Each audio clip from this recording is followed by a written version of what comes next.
Hello and welcome.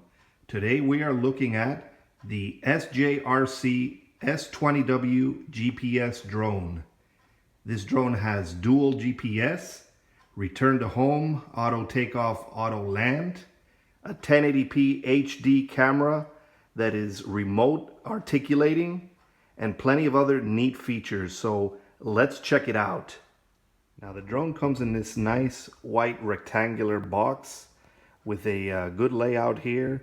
It says S Series S20W GPS, and it's from SJRC, and it's for 14 plus, and it has a 75-degree articulating wide angle camera, and right down here it has all its features such as GPS, return home, follow me technology, draw the dot, critical battery return, and very nice layout here with the front view of the drone. Here on the side of the box we have a little description of the app with some QR codes, and here's the app, SJRC, and it's on the Android and Apple app stores. Right here on the back we have a view of the black version or black model of this, and it has a view of the camera there and the battery, and more description of the features it has. It says SJRC there on the side. So very nice layout. So now let's open it up and take a look inside here. Open this up here. So now this set is the 2 battery set, so they add an additional battery. So here's the box that was added in with the additional battery. So that's pretty good for the 2 battery set. Right here, this little box here contains the instruction booklet. So as you can see, there's a nice little instruction booklet here. Very nice. We'll put that there. And we have a little plastic wrapping here. And right away we have the drone and its transmitter, its battery, its additional landing legs, a clip for its mobile device, the spare propellers and screwdrivers. So very well laid out, very nice. Right here you can see the drone and the camera, very nice. Here are the spare landing skids or landing legs. The mobile device clip, transmitter, very nice, and the battery,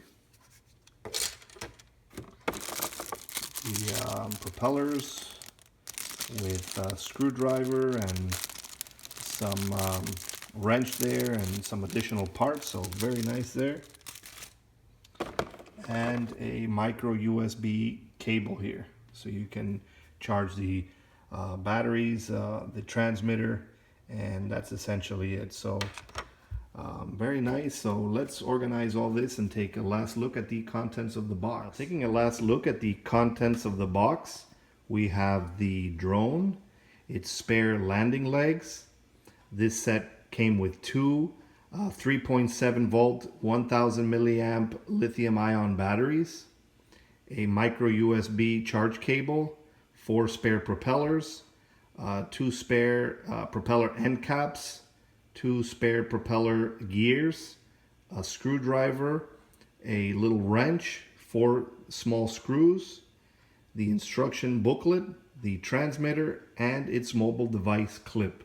So that's essentially the contents of the box. Now let's take a closer look at the drone. Now taking a closer look at the drone, this is a very nice yet somewhat standard looking drone. It looks like a mini DJI Phantom in a sense.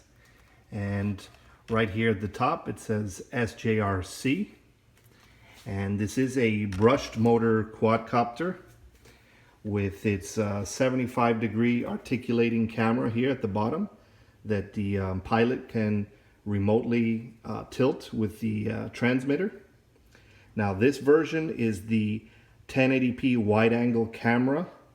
There is a 720p wide angle camera version of this, And I'm not sure, but there may even be a non-camera version of this quadcopter. But this is the 1080p wide angle. And as you can see, it's mounted there at the bottom. And I believe it can be removed just by pressing that button there and sliding it out. There may be a couple of cables underneath, but you just unplug those wires and you can remove that if you wish. It has 4 very bright LED lights on each corner, so it's very good for orientation or night flying. Right here in the back is its battery bay. It has a smart battery that is chargeable through a micro USB cable. And just a very neat layout here that really resembles a DJI Phantom. And it comes with an additional set of landing skids, and these landing skids are very easy to just snap on and off. No screws are required for those. And here on the back of the camera, here's its SD card slot, so you would insert your SD card there and you can record onboard footage or take pictures. Here's its Wi-Fi antenna, because this is a Wi-Fi FPV quadcopter. And just very nice. It's pretty lightweight and very smooth in flying and very agile. So overall, a very neat looking quadcopter here. And let's take a closer look here at the battery for a second. This battery is a 3.7 volt 1000 milliamp LiPo battery. Sorry, lithium ion battery. This is a lithium ion battery. And right here is its micro USB charge port, and it takes about an hour to 90 minutes to charge, and you do get about an 8 or 9 minute flight time with this, so pretty good. And here's its battery to activate it and turn it on, and it shows you its charge because it is like a smart battery, so very nice setup there. And here's its port where it connects, so you just slide it in.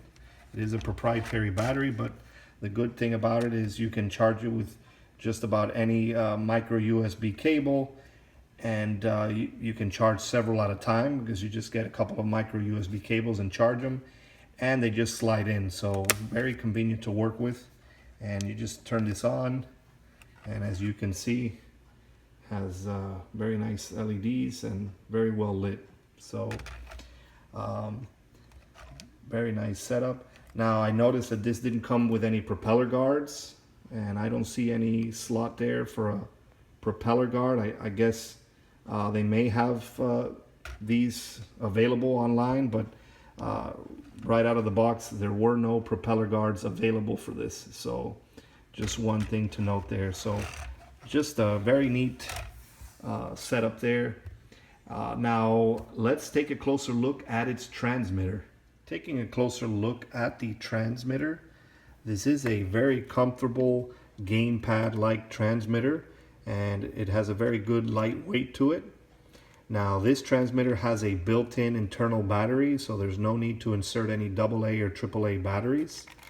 You would simply charge it right here at the top with its micro USB port, so you can use the included micro USB cable.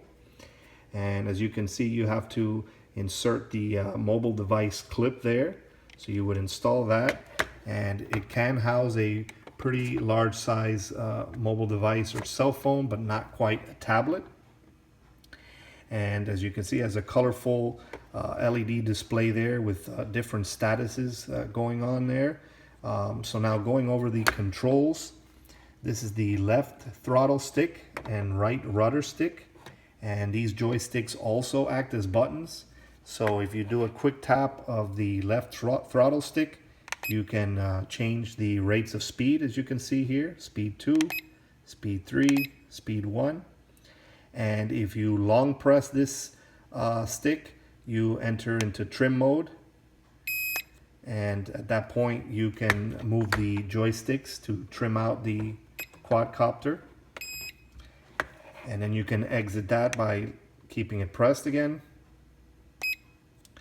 And this joystick right here, the rudder stick, also is a push-in button. So if you long press that, it will enable or disable GPS mode. So if you long press it, it will exit GPS mode.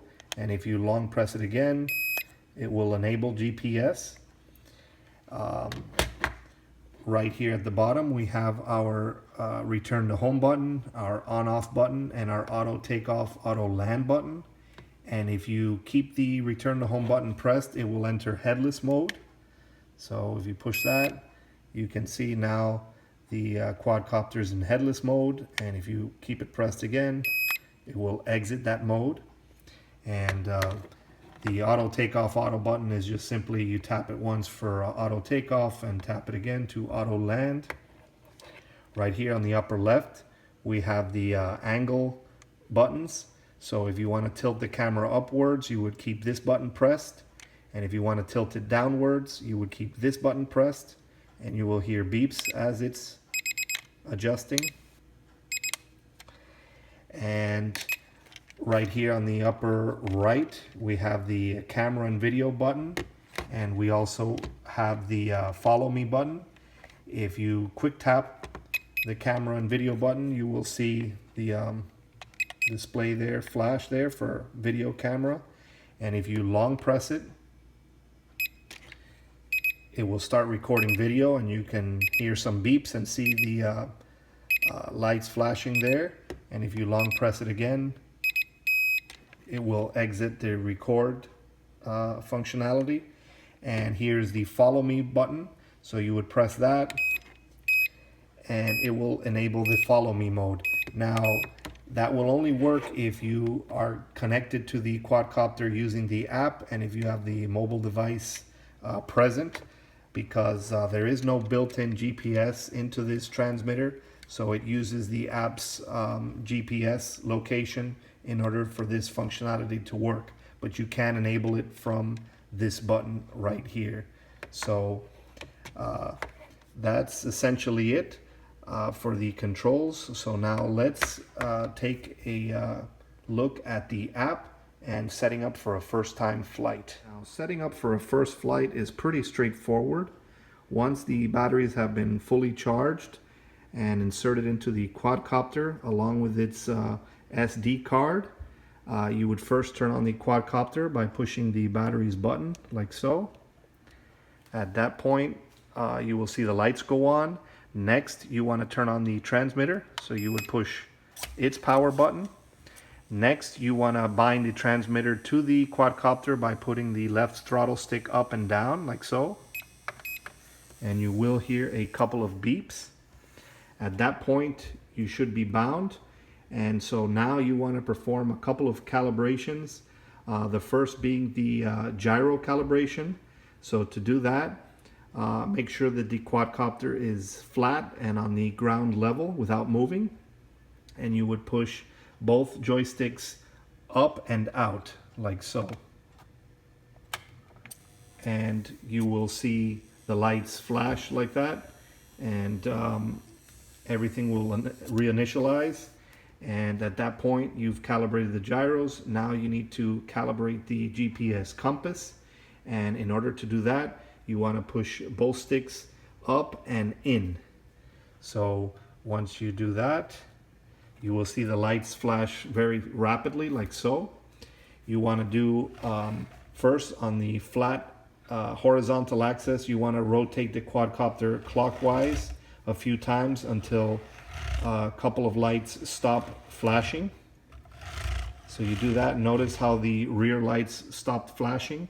At that point, you want to face the quadcopter downwards and rotate it also clockwise until the other lights stop flashing as well.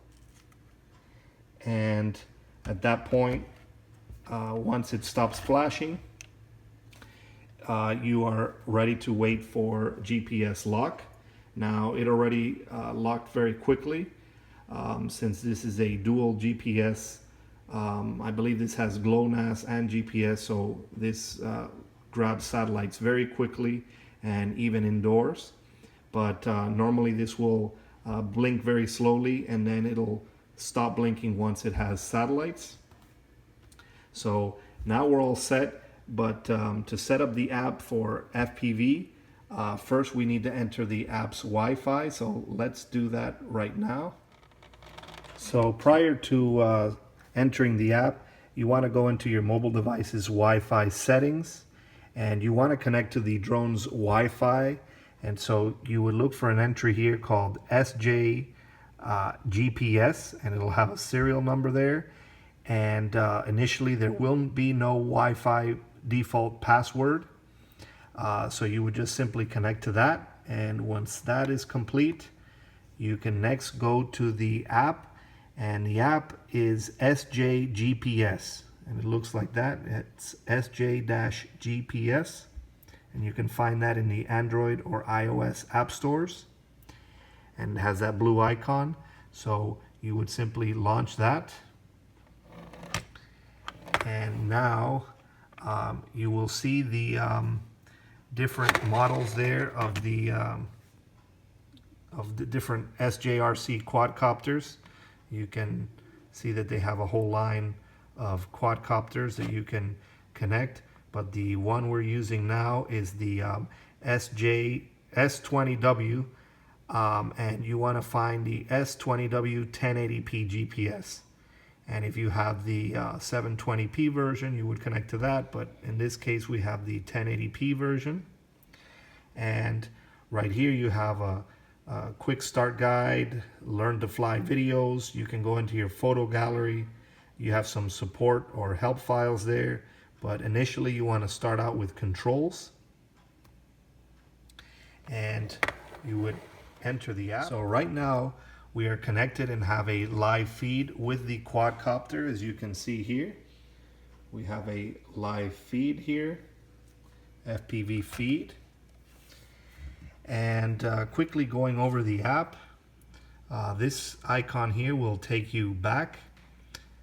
This icon here will give you access to some of the advanced functions such as follow me, return to home, auto takeoff, auto land. You can take pictures, video, and you can even say commands to the quadcopter, and it will fly those commands. Right here you could flip the video upside down if necessary. This icon here will split the screen so that you can put the mobile device into a pair of FPV goggles for viewing. This will take you into your photo gallery to view taken photos or videos.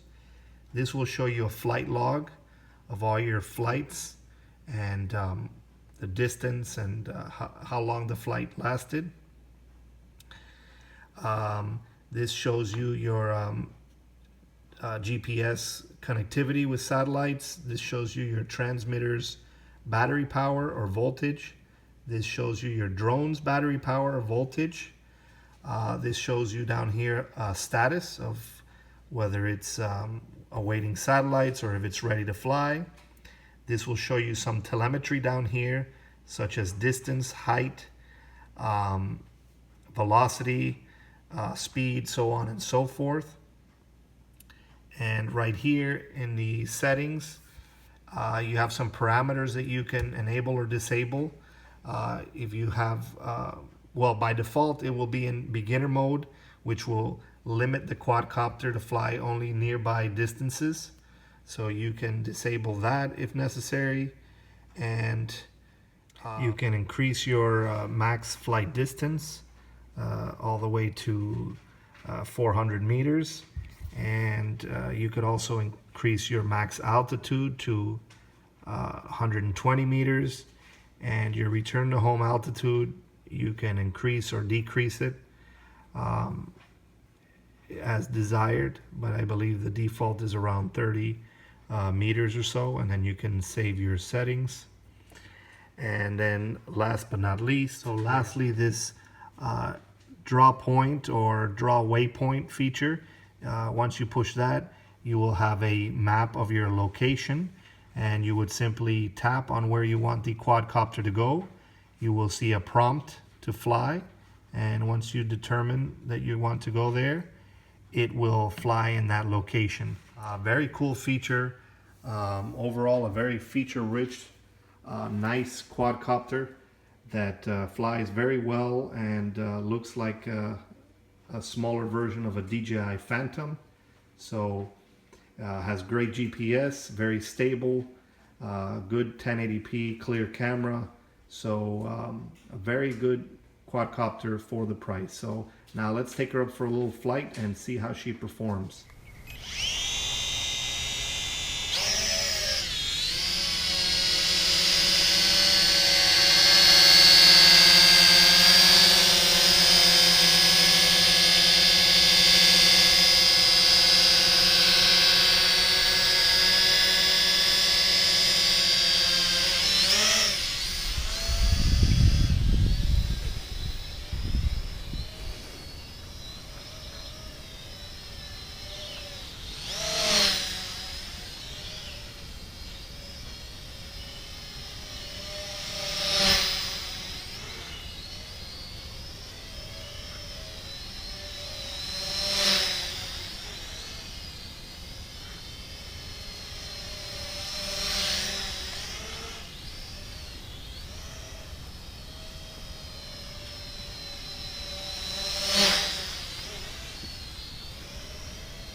around the